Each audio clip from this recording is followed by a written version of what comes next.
Explaining about myocardial infarction. What is myocardial infarction? It is irreversible necrosis of heart muscles due to prolonged ischemia, that is because of ATP depletion. What are the causes that are most common for myocardial infarction? A rupture of atherosclerotic plaque followed by thrombosis formation in coronary arteries. And what are the common coronary artery that is most affected? That is left anterior descending artery. And if we study about the clinical scenario, that names that how we can get what is this is angina or myocardial infarction.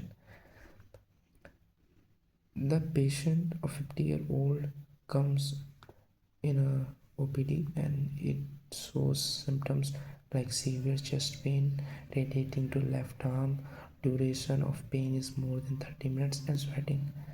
We can conclude how we can differentiate it is an angina or myocardial infarction. This is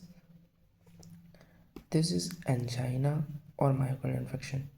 This is basically a myocardial infarction. Why not angina? Because there is an association of sweating and duration of pain is more than 20 minutes.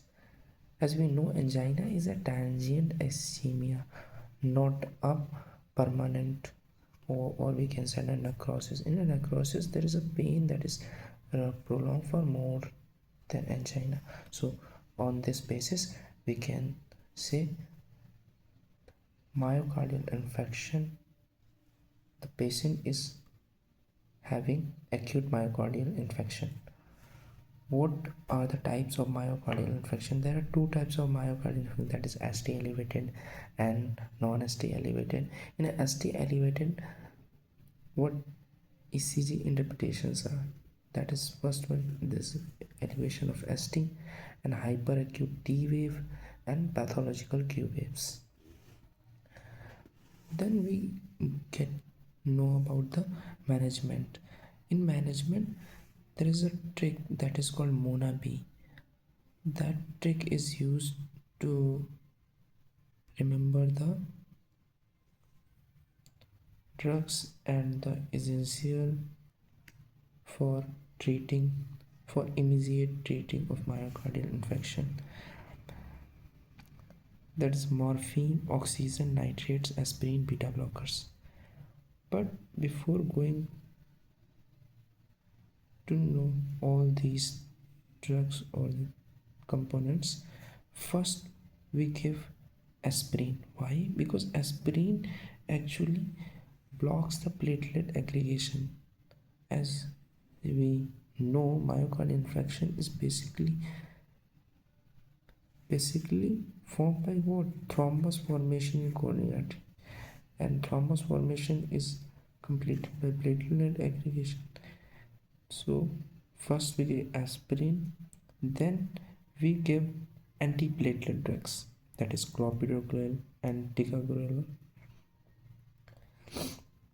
that also reduces the platelet formation and that also reduces the platelet aggregation.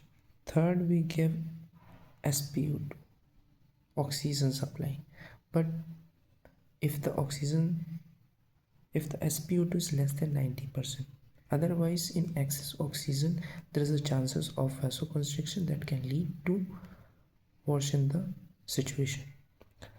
Third, we give sublingual nitrates. Why nitrate? Because they dilates the coronary arteries and reduces the ischemia chances. And last, we give morphine.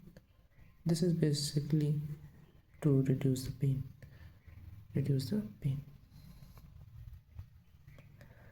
And last that we can for a use as a treatment for myocardial infarction is PCI. What is PCI?